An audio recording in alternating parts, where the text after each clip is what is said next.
So, kamusta po mga ka-Streetwise? Ako po si Takero Miyamoto at welcome po sa aking munting channel.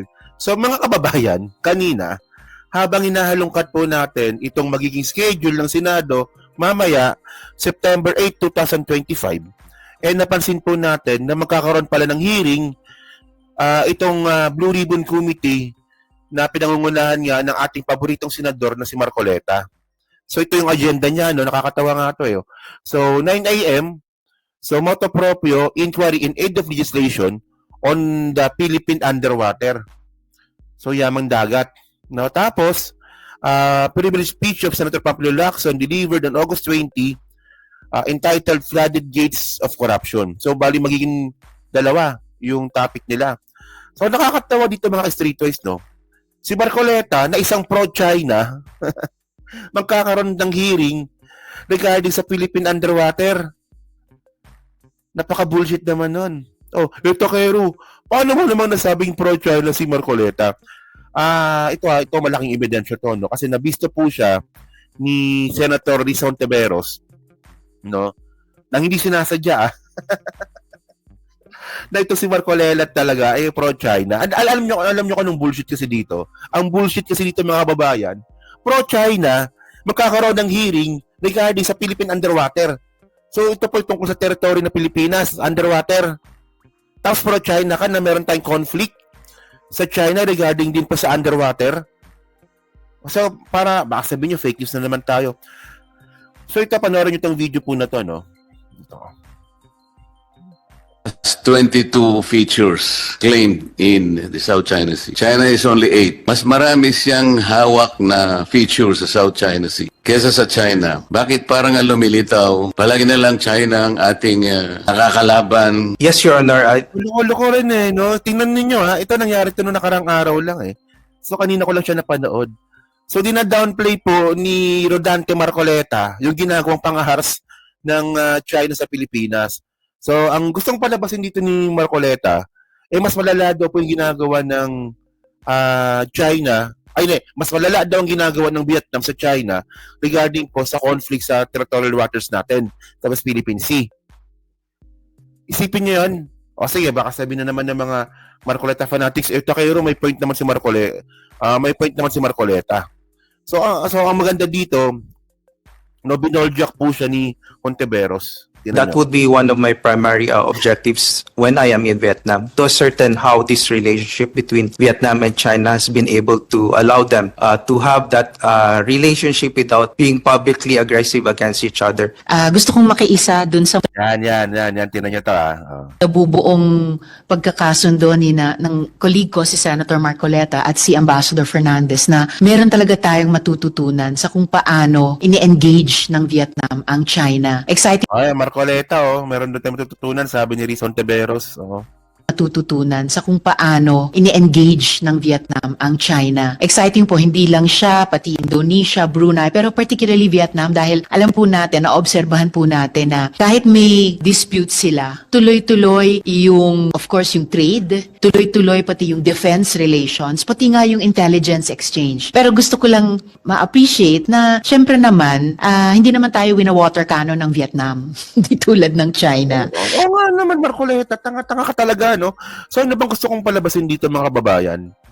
Bakit tayo magkakaroon ng isang committee hearing? Blue Ribbon Committee pa, no?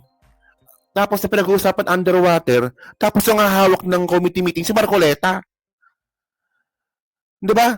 Dito po kitang-kita natin dito, no, na dina-downplay po ni Marcoleta yung ginagawang pangaras sa atin ng China at sinasabi pa ni Marcoleta na mas malala pa daw yung ginagawa ng Vietnam sa atin, bakit nakafocus lang daw tayo sa China.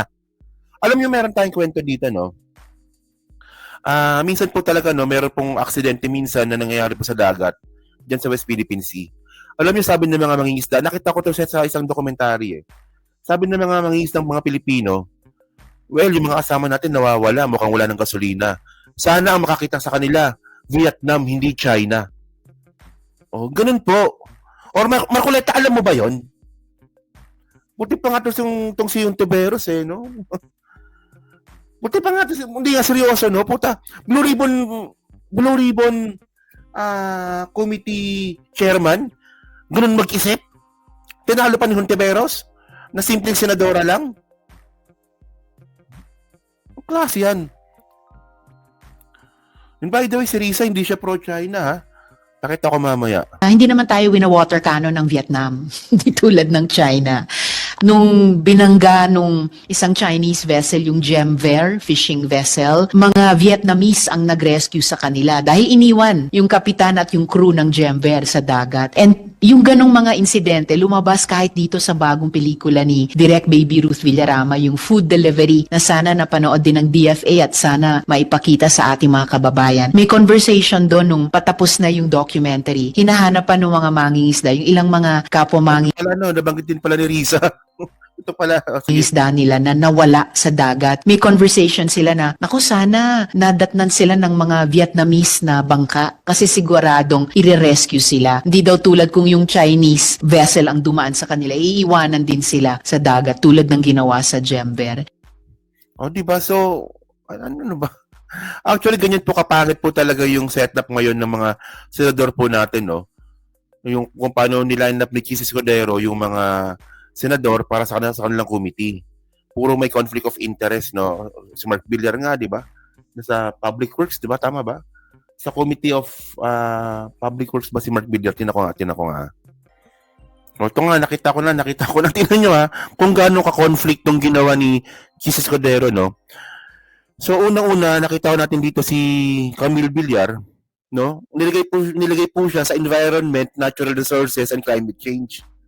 Puta, gumagawa ng subdivision, no, na pumuputol ng puno para gawing subdivision, nilagay mo diyan sa environment and natural resources.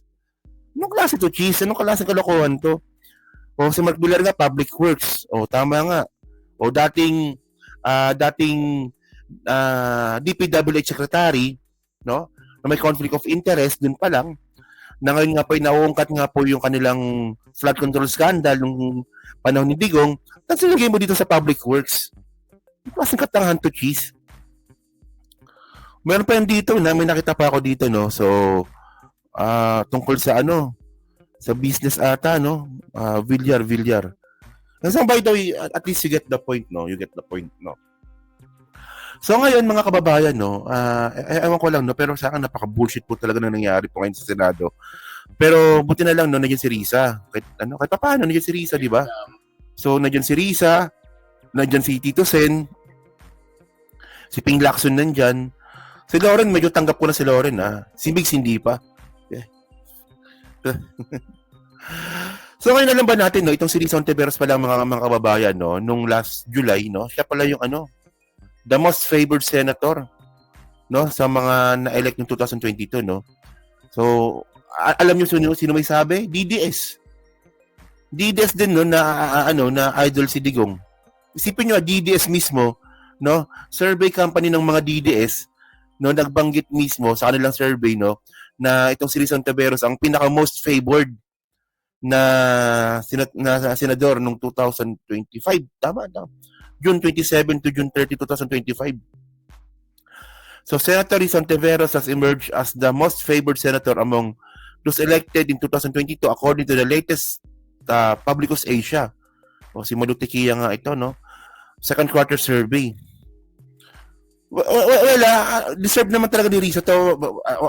Ako, ayoko kay ayoko kay Malutikia, pero base po sa kanyang survey, no?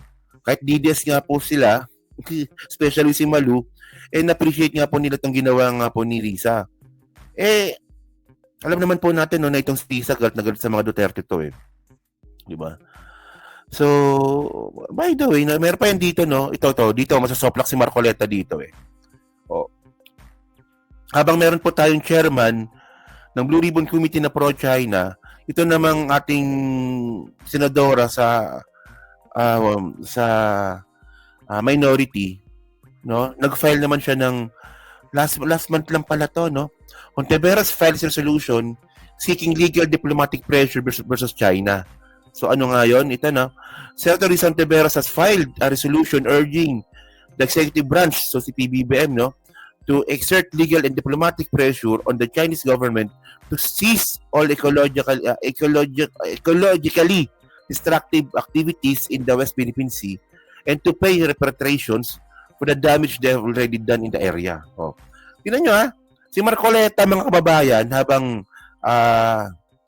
kinakampihan yung China at dina-downplay pa yung kawalang yung ginagawa sa atin.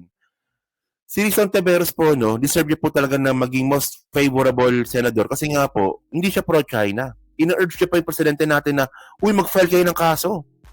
Binababoy tayo ng China. So alam niyo napakadelikado nito mga kababayan, pag sa 2028, makabalik po ang mga Duterte. Ito mga pinaghihirapan ngayon ni PBBM, ni Larissa, pababaliwala po yan. Kasi pro-China nga Puta, lalong-lalo na si Sara. Kayo papapahig ba kayo ng ganon? Balik na naman tayo sa dati na magiging tuta tayo ng China. Kompleto na sila. Blue Ribbon Committee, Marcoleta. Baka maging Senate President pa yan. Tingnan nyo Ito pinakadelikado dito. Kung si Sara po magiging presidente, meron na tayong presidenteng pro-China. At sigurado, ang Senate President nito, si Marcoleta. Pipilitin nila yan. So makakaroon din po tayo ng pro-China na Senate President. Huwag niyong sabihin na hindi siya pro-China. Si Marcoleta, pro-China po yan. Sinabi niya nga na walang West Philippine Sea Ang meron lang daw po sa China Sea. Doon palang katangahan na So yun mga kababayan, So kayo po, masabi niyo nga po dito. Well, in the first place mga kababayan, ako naniniwala po ako. Ewan ko lang kung kayo, Ako naniniwala po ako na hindi po talaga deserve ni Marcoleta na magkaroon po ng hearing na siya yung chairman na pinag-uusapan international water. Hindi niya deserve yun. Mas deserve pa nila Tito Sen, o kaya ni Risa, o kaya ni Ping Lacson. Basta hindi pro-China. Okay na sa akin yun. Kahit si Tolentino nga, kay talo di ba? Mas deserve niya pa nga So hindi po deserve talaga ni Marcoleta yung na yan. Yung committee po na yan, So ano nga po masabi nyo nga po dito, sa binisto ni at pagbara ni Rizal Ontiveros dito nga po kay Marcoleta na puta pro-China ka pala Di ba? Isipin mo, bobo talaga men. Basta pro-China talaga, bobo talaga, So yan so paki-comment lang po sa baba at binabasa ko pong lahat yan. At syempre, yan po sa Team Replay, palagi pa-subscribe. Di naman kalabisan, pa-share na rin po ng video po na to. So thank you mga ka-Streetwise, kita na lang ulit tayo sa susunod na content. So thank you, salamat and babush!